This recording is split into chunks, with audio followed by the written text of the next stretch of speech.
तो दोस्तों ऐसे तो एमएस एक्सेल में कई सारे फंक्शंस और फॉर्मूले होते हैं, लेकिन दोस्तों आज की इस वीडियो में हम लोग टेक्स्ट फंक्शन में आने वाले 10 ऐसे फंक्शंस को डिस्कस करने वाले हैं और प्रैक्टिस करने वाले हैं जो कि आपके लिए जानना बहुत ही जरूरी है और ये दोस्तों बहुत ही इंपॉर्टेंट है।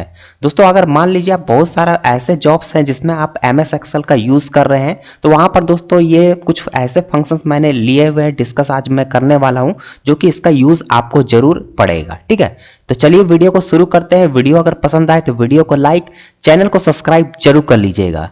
तो सबसे पहले दोस्तों आप यहाँ पर देख सकते हैं, मैंने यहाँ पर वो टोटल 10 फंक्शन यहाँ पर लिखे हुए हैं, तो इनको हम लोग एक एक करके डिस्कस करने वाले हैं। ठीक है, तो दोस्तों आप यहाँ पर देख सकते हैं सबसे पहला जो हमारा फंक्शन है वो है लेफ्ट फंक्शन। आइए जानते हैं तो कैसे हम लोग लेफ्ट फंक्शन का यूज करेंगे।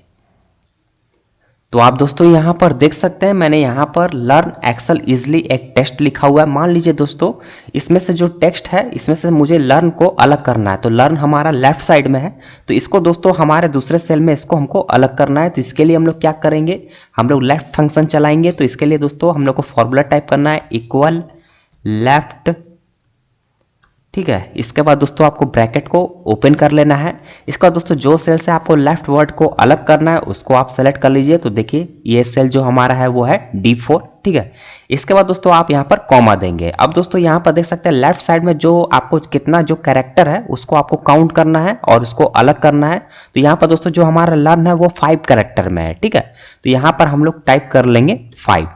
इसके बाद दोस्तों हम लोग ब्रैकेट को क्लोज कर देंगे और इंटर प्रेस कर देंगे। तो आप देख सकते हैं दोस्तों हमारा जो ये जो वर्ड है लर्न एक्सेल इजली, इसमें से जो हमारा लेफ्ट साइड वाला जो वर्ड है वो अलग होके आ चुका है। ठीक है, इसी तरह दोस्तों अगर आप चाहें राइट साइड का यूज करना तो राइट साइड का भी यूज कर सकते हैं, सिर्फ आपको लेफ्ट की जगह पर यहाँ पर हटा के राइट लिख देना। ठीक है, ये देखिए दोस्तों मैंने यहाँ पर राइट लिख दिया है। अब देखिए दोस्तों यहाँ पर टोटल कैरेक्टर जो है राइट साइड में इजली हमारा लिखा हुआ है, तो ये दोस्तों हमारा 6 कैरेक्टर में है। ठीक है, तो यहाँ पर मैं 5 की जगह पर 6 कर देता हूँ और यहाँ पर दोस्तों हम लोग इंटर प्रेस कर देते हैं। तो देखिए दोस्तों यहाँ पर इजली जो है वो अलग होके आ चुका है। तो इस तरह लेफ्ट और राइट का 2 फंक्शन होता है, इसके अंडर में आते हैं। ठीक है, तो आप इसका यूज दोनों का कर सकते हैं। इसके बाद दोस्तों अब हम लोग देखते हैं नेक्स्ट फंक्शन। नेक्स्ट फंक्शन जो दोस्तों हमारा है लेन। ठीक है, चलिए इसके बारे में समझते हैं। ये दोस्तों जो लेन फंक्शन होता है ये वर्ड को काउंट करने में मदद करता है। ठीक है, देखिए दोस्तों यहाँ पर मैंने जो वर्ड लिखा है वो कितने कैरेक्टर में है, तो इसको मुझे काउंट करना है। तो इसके लिए हम लोग एक लेन फंक्शन चलाएंगे। तो यहाँ पर लिखेंगे इक्वल लेन। इसके बाद दोस्तों ब्रैकेट को ओपन करेंगे। अब दोस्तों जो भी आप टेक्स्ट को, जो भी आपका सेल है उसको आप सेलेक्ट कर लीजिए जिसमें आप कैरेक्टर को काउंट करना चाहते हैं और ब्रैकेट को क्लोज कर दीजिए। ठीक है, और इंटर प्रेस कर दीजिए। तो आप दोस्तों देख सकते हैं यहाँ पर हमारा 18 लिखा हुआ आया है।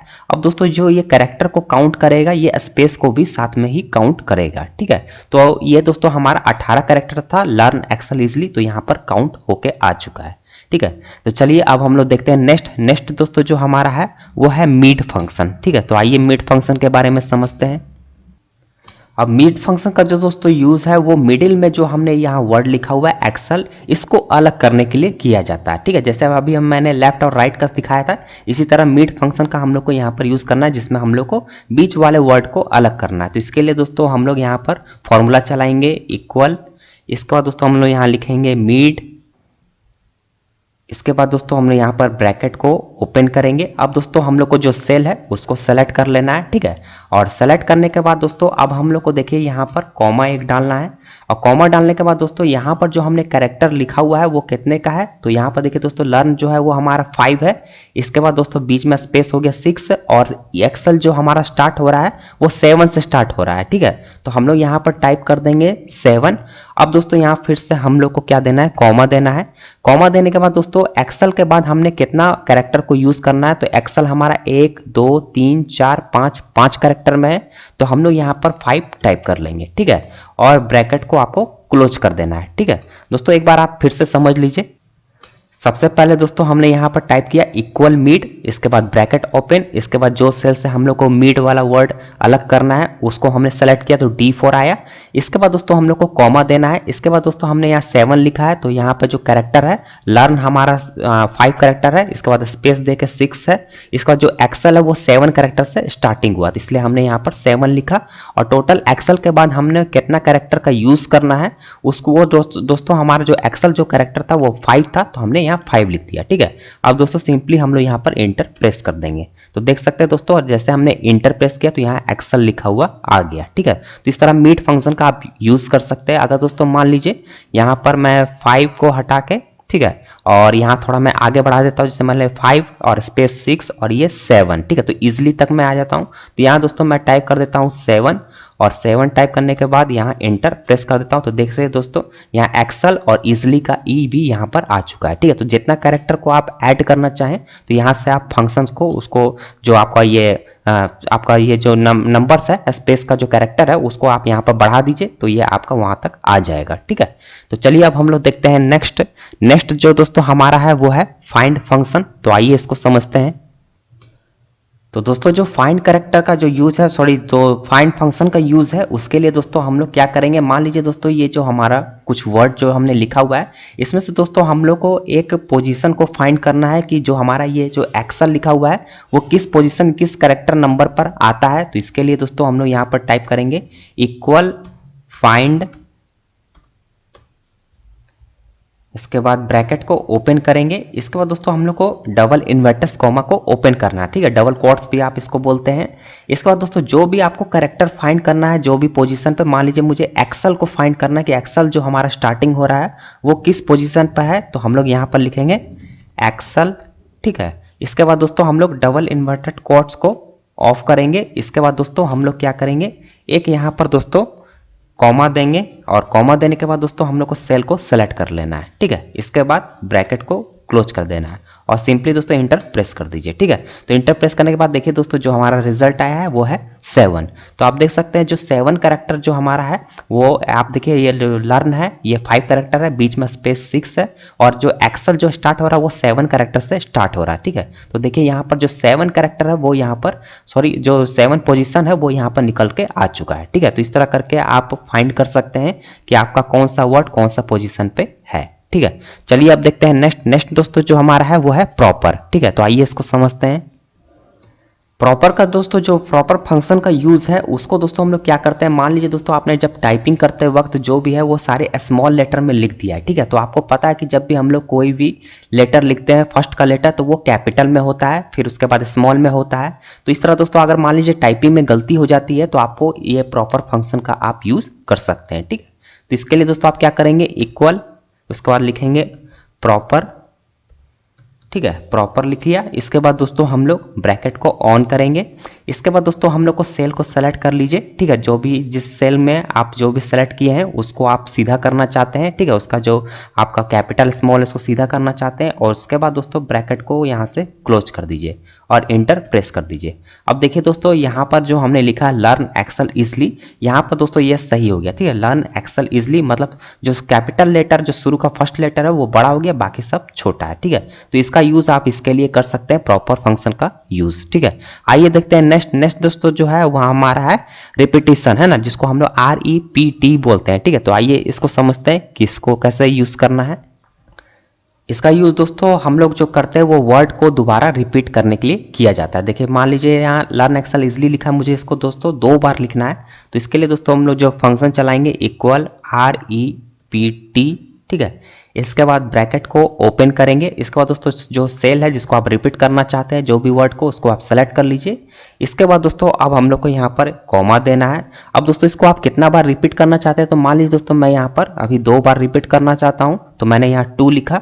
इसके बाद ब्रैकेट को क्लोज कर दीजिए और इंटर प्रेस कर दीजिए। तो देखिए दोस्तों यहाँ पर हमारा जो है वो 2 टाइम्स यहाँ पर लिखा हुआ आ चुका है। ठीक है, तो यहाँ पर एक बार लर्न एक्सेल इजली, फिर यहाँ पर लर्न एक्सेल इजली 2 बार यहाँ लिखा हुआ आ चुका है। ठीक है, तो इस तरह इसका यूज आप कर सकते हैं रिपीटेशन का। ठीक है, इसका डबल आपको 2 बार लिखना है 3 बार लिखना है, तो उसके हिसाब से आप यहाँ पर चेंज कर दीजिए। जैसे मैंने यहाँ पर 2 को हटा के 3 कर दिया।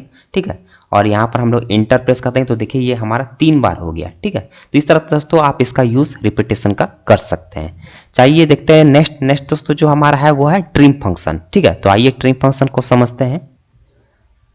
अब दोस्तों जो ट्रिम फंक्शन का यूज़ है, मान लीजिए दोस्तों हमने यहाँ पर जो वर्ड लिखा हुआ है लर्न एक्सेल इजली, ठीक है, तो इसके लिए दोस्तों मान लीजिए यहाँ पर स्पेस है, ठीक है, तो यहाँ देखिए मैंने 2 बार स्पेस दिया हुआ है और यहाँ पर भी दोस्तों मैं यहाँ पर 2 बार स्पेस देता हूँ। तो दोस्तों ये गलत है, ठीक है, क्योंकि हम लोग को एक ही स्पेस देना है। तो इसके लिए दोस्तों हम लोग ट्रिम फंक्शन का यूज़ करेंगे। तो इसके लिए क्या करना है, आपको इक्वल लिखना है, इसके बाद ट्रिम फंक्शन लिखेंगे, ट्रिम लिखेंगे, इसके बाद दोस्तों ब्रैकेट को ओपन करेंगे और यहाँ पर दोस्तों जिस भी आपको सेल को ट्रिम करना है उस सेल को आप सेलेक्ट कर लीजिए। तो देखिए मैंने सेलेक्ट कर लिया और ब्रैकेट को क्लोज कर दीजिए, ठीक है। ब्रैकेट क्लोज करने के बाद दोस्तों सीधे इंटर प्रेस कर देना है। तो देखिए दोस्तों अब हमारा जो यहाँ पर दो हमने स्पेस दिया था, तो यहाँ पर दोस्तों वो एक्यूरेट होके उसको सीधा कर दिया ट्रिम फंक्शन की वजह से। तो देखिए अब ये दोस्तों सिर्फ एक ही स्पेस है।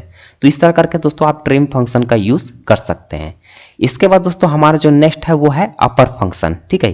तो अपर फंक्शन का दोस्तों यूज करने के लिए आपको क्या करना है, सबसे पहले देखिए, मान लीजिए दोस्तों यहाँ पर मैंने जो टेक्स्ट लिखा हुआ है वो सब कैपिटल में है, सॉरी स्मॉल में है, इसको मुझे सारे को कैपिटल में करना है, ठीक है। तो इसको कैपिटल में करने के लिए यहाँ पर हम लोग अपर फंक्शन का यूज करेंगे, ठीक है। तो हम लोग टाइप करेंगे इक्वल, उसके बाद अपर लिखेंगे, अपर, ठीक है। अपर लिखने के बाद दोस्तों हम लोग को ब्रैकेट को ओपन कर लेना है और जो भी दोस्तों आप सेल को अपर केस में लिखना चाहते हैं तो उसको आप यहाँ पर सेलेक्ट कर लीजिए, ठीक है, और इसके बाद ब्रैकेट को क्लोज कर दीजिए और सिंपली दोस्तों इंटर प्रेस कर देना है। तो देखिए दोस्तों अब जो यहाँ पर हमने जो भी स्मॉल लेटर में लिखा हुआ था वो अपर फंक्शन से यहाँ सारा चीज़ वो कैपिटल में आ चुका है। इसी तरह दोस्तों अगर आप चाहते हैं कि अगर आपका ये जो कैपिटल में लिखा हुआ है इसको स्मॉल में करना, तो इसका यूज़ करने के लिए आपको क्या लिखना है, फंक्शन चलाना है इक्वल, इसके बाद यहाँ पर आपको चलाना है लोअर, ठीक है, और इसके बाद दोस्तों ब्रैकेट को ओपन कर लेना है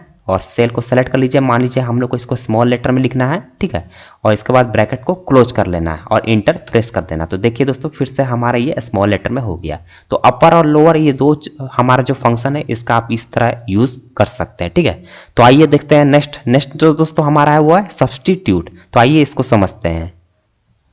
अब दोस्तों जो सब्स्टिट्यूट फंक्शन का यूज़ है, इसका यूज़ दोस्तों हम लोग तब करते हैं जब मान लीजिए कोई भी वर्ड को हम लोग को रिप्लेस करके कुछ और यहाँ लिखना हो, ठीक है। जैसे मान लीजिए दोस्तों हमने यहाँ पर लिखा लर्न एक्सेल इजली, तो मुझे दोस्तों इस लर्न को हटा के यहाँ पर अंडरस्टैंड लिखना है, ठीक है, अंडरस्टैंड एक्सेल इजली लिखना है, ठीक है। तो इसके लिए हम लोग जो फंक्शन चलाएंगे वो यहाँ पर लिखेंगे इक्वल, उसके बाद दोस्तों हम लोग यहाँ पर लिखेंगे सब्स्टिट्यूट, ठीक है, सब्स्टिट्यूट यहाँ पर हम लोग लिख लिए। इसके बाद दोस्तों हम लोग को यहाँ पर ब्रैकेट को ओपन कर लेना है और इसके बाद दोस्तों जो भी सेल में आप इसको रिप्लेस करना चाहते हैं सेल को आप सेलेक्ट कर लीजिए, ठीक है। इसके बाद दोस्तों आपको लिखना है कॉमा और इसके बाद दोस्तों आपको डालना है इन्वर्टेड कॉमा, ठीक है। अब दोस्तों जो भी वर्ड को रिप्लेस करना चाहते हैं उसमें आप पहले यहाँ पर लिख लीजिए। तो देखिए यहाँ पर मैं लिख लेता हूँ LEARN, लर्न हमने लिख लिया, ठीक है। इसके बाद इन्वर्टेड कॉमा को क्लोज कर दीजिए, फिर से यहाँ कॉमा डालिए। इसका दोस्तों फिर से आपको इन्वर्टेड कॉमा ओपन करना है और यहाँ पर दोस्तों जो भी वर्ड आप डालना चाहते हैं उसको यहाँ पर डाल दीजिए। तो यहाँ पर दोस्तों मैं डाल देता हूँ अंडरस्टैंड, ठीक है, मैंने यहाँ पर अंडरस्टैंड डाल दिया। इसके बाद डबल कोट्स को ऑफ कर दीजिए और ब्रैकेट को क्लोज कर दीजिए, ठीक है, और ब्रैकेट क्लोज करने के बाद सिंपली इंटर प्रेस कर दीजिए। तो देखिए दोस्तों यहाँ पर हमने इंटर प्रेस कर दिया। अब यहाँ पर दोस्तों आप देख सकते हैं जो हमने यहाँ पर लिखा था लर्न एक्सेल इजली, वो लर्न के जगह पर अब यहाँ पर आ गया अंडरस्टैंड एक्सेल इजली, ठीक है। तो ये दोस्तों ये यूज होता है सब्स्टिट्यूट फंक्शन का, तो इसका यूज आप कर सकते हैं। चलिए दोस्तों अब हम लोग लास्ट देख लेते हैं। लास्ट दोस्तों जो हमारा फंक्शन है वो है कॉनकाटेनेट, ठीक है। तो इसका यूज को समझ लेते हैं। तो इसका यूज दोस्तों, इस फंक्शन का यूज जो कॉनकाटेनेट है, इसका यूज दोस्तों तब हम लोग करते हैं जब मान लीजिए कि तीनों सेल में हमने अलग अलग वर्ड को लिखा हुआ है, इसको एक ही सेल में हमको लिखना हो, ठीक है। तो देखिए यहाँ पर दोस्तों हमने लर्न एक्सेल इजली ये तीनों सेल अलग अलग कर दिए हैं, ठीक है। तो यहाँ पर जो आपको एक फंक्शन चलाना है वो है इक्वल, उसके बाद लिखना है कॉनकाटेनेट, ठीक है। इसके बाद दोस्तों ब्रैकेट को ओपन करेंगे और ब्रैकेट ओपन करने के बाद दोस्तों सेल को सेलेक्ट कर लेंगे, ठीक है। तो मान लीजिए हमने ये सेल सेलेक्ट किया, इसके बाद दोस्तों कॉमा देना है। इसका दोस्तों हम लोग इस सेल को सेलेक्ट करेंगे तो कॉमा दीजिए और फिर दोस्तों लास्ट ये सेल को सेलेक्ट करेंगे। इसके बाद दोस्तों ब्रैकेट को क्लोज कर देंगे, ठीक है। तो हमने देखिए दोस्तों ये तीनों सेल को अलग अलग सेलेक्ट किया और इन तीनों सेल का अलग अलग नाम है D4, E4, F4। इन तीनों को दोस्तों मैं चाहता हूं कि एक ही सेल में एक साथ लिखना, तो इसके लिए दोस्तों मैंने ये फॉर्मूला का यूज किया है, ठीक है। इसके बाद दोस्तों हम लोग यहाँ पर सिंपली इंटर प्रेस कर देंगे। तो देखिए दोस्तों, आप यहाँ पर देख सकते हैं, यहाँ पर जो ये है हमारा है लर्न एक्सेल इजली, ये एक जगह आपको लिखा हुआ आ चुका है। ठीक है, तो इसका यूज आप इसके लिए कर सकते हैं। ठीक है, तो ये concatenate हमारा जो फंक्शन है वो इसी का यूज के लिए आता है। तो आई होप दोस्तों आपको सारा चीज अच्छी तरीके से समझ में आया होगा। हमने टेक्स्ट फंक्शन के 10 ऐसे इंपॉर्टेंट फंक्शन को यूज किया है और डिस्कस भी किया है, और मैंने दोस्तों आपको प्रैक्टिकल के द्वारा दिखा भी दिया ताकि आपको समझने में आसानी हो। फिर भी दोस्तों अगर आपको कहीं भी समझने में मुश्किल हुई होगी तो आप कमेंट कीजिएगा। ठीक है, मैं उसका आपको जवाब जरूर दूंगा। और वीडियो को लाइक और चैनल को सब्सक्राइब दोस्तों जरूर कर दीजिएगा। तो चलिए मिलते हैं नए वीडियो में किसी नए टॉपिक के साथ, तब तक के लिए थैंक यू सो मच।